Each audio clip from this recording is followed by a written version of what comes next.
One practicing sportsmanship is far better than 50 preaching it. Hi, it's Daniel from Firebread Development, and today's topic is sport. Why is it really important and why you should practice it as well? In this video we're gonna talk about how it can change your life, what are some benefits, what are some downsides. We're also gonna see some reasons and excuses that some people uses for not practicing sport. We're gonna talk about all this and we're gonna break all the limiting beliefs that people have around sport. We're gonna discover why sport is essential for a healthier, happier life. I will start and share with you my personal story about sport. I first entered into a gym when I was 14 years old, and it was love at first sight. Everything was good, everything was going well, I was happy, I was seeing results, but nothing good lasts forever, no? So what happened, I had an injury, a back injury.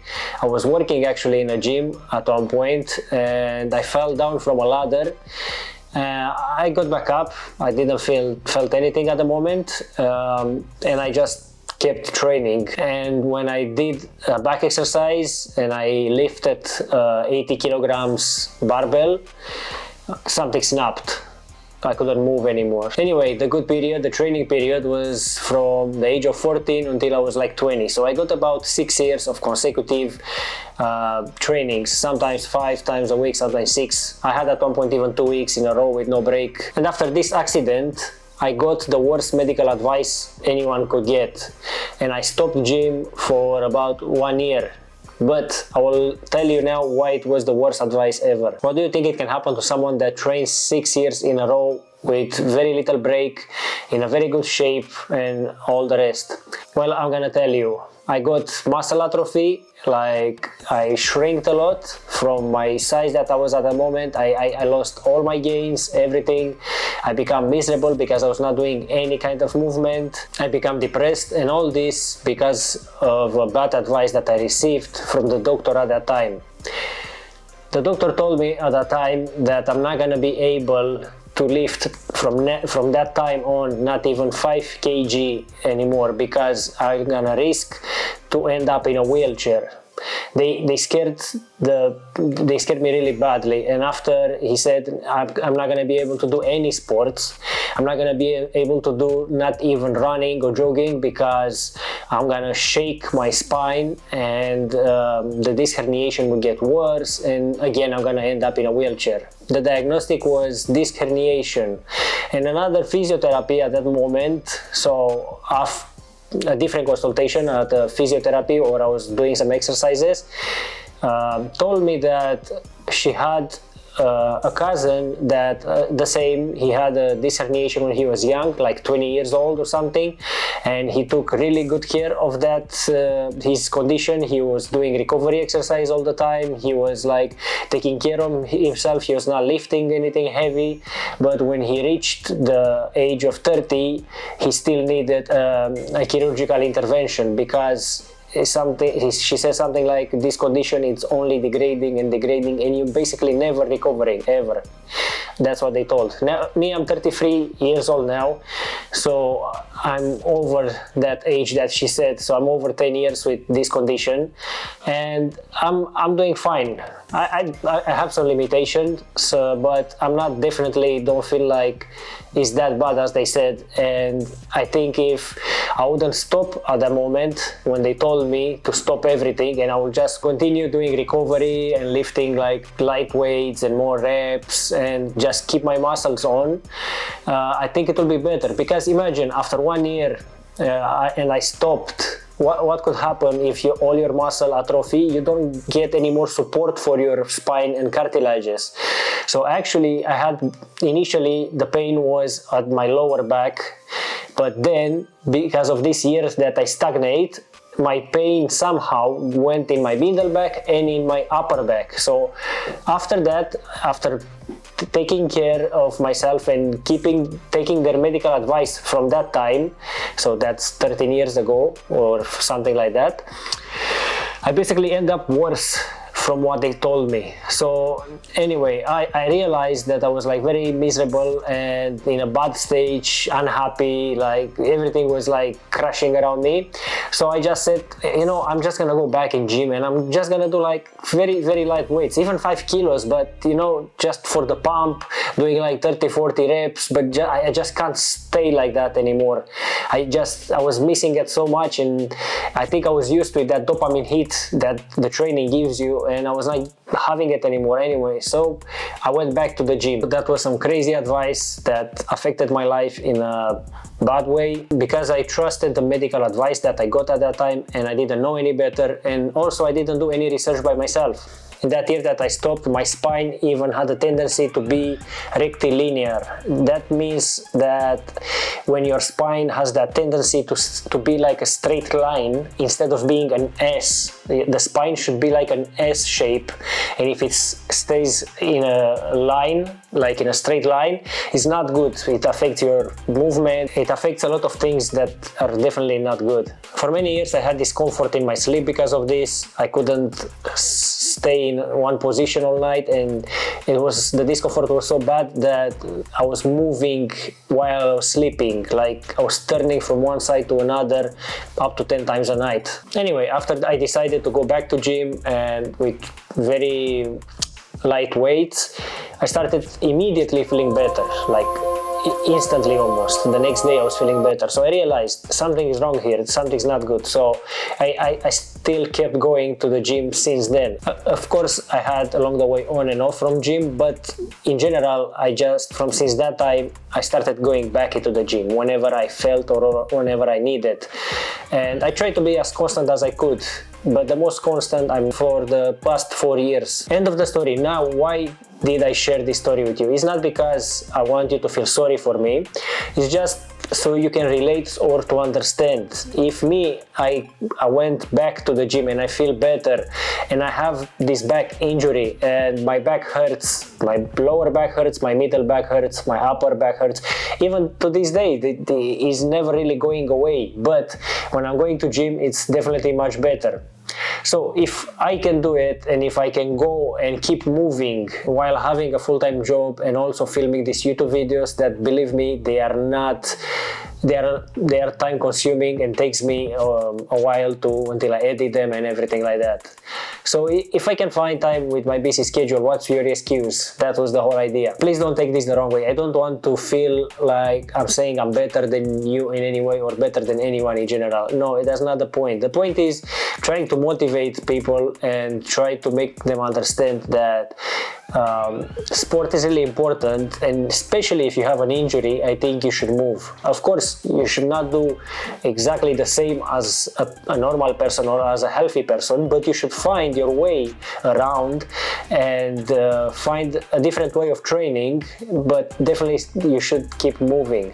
Now, for example, for weightlifting, like as I do, even now I'm limited. Like I never go now, after 4 years constant, I can't lift more than 16 kg on one arm.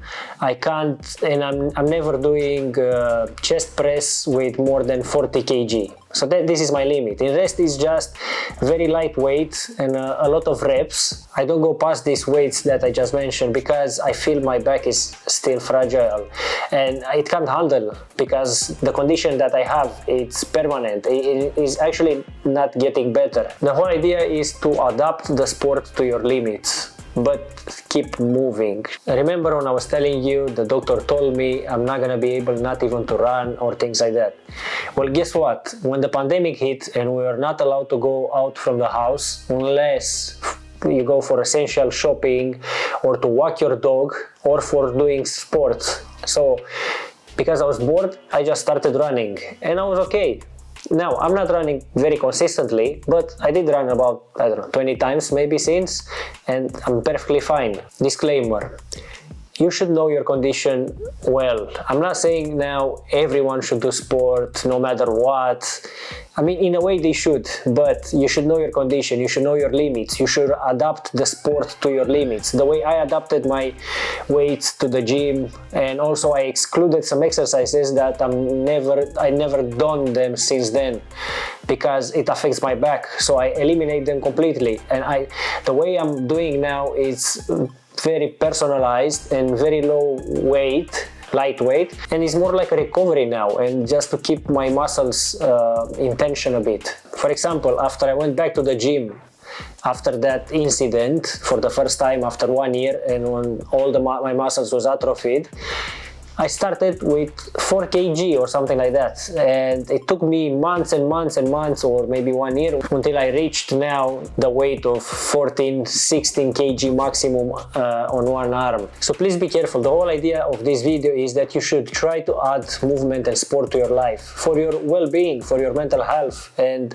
for a happier life in general. And don't just trust sometimes medical advice blindly. Try to research if some other people that has the same condition as you do, if they are doing any sports and how they do it, because believe me, they are.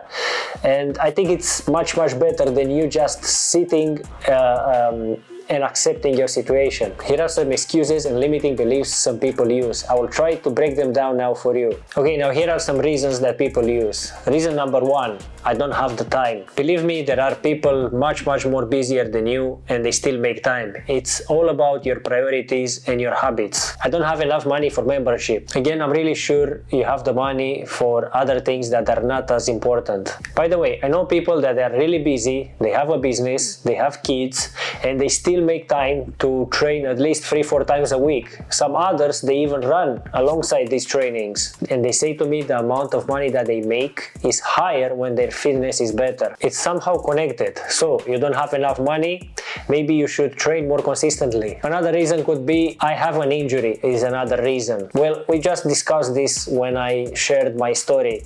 This is not really a reason unless your injury is really bad. How I said, you should know yourself better, you should know your problems better, and I know every situation is different, but for example, what comes to my mind now is Ronnie Coleman.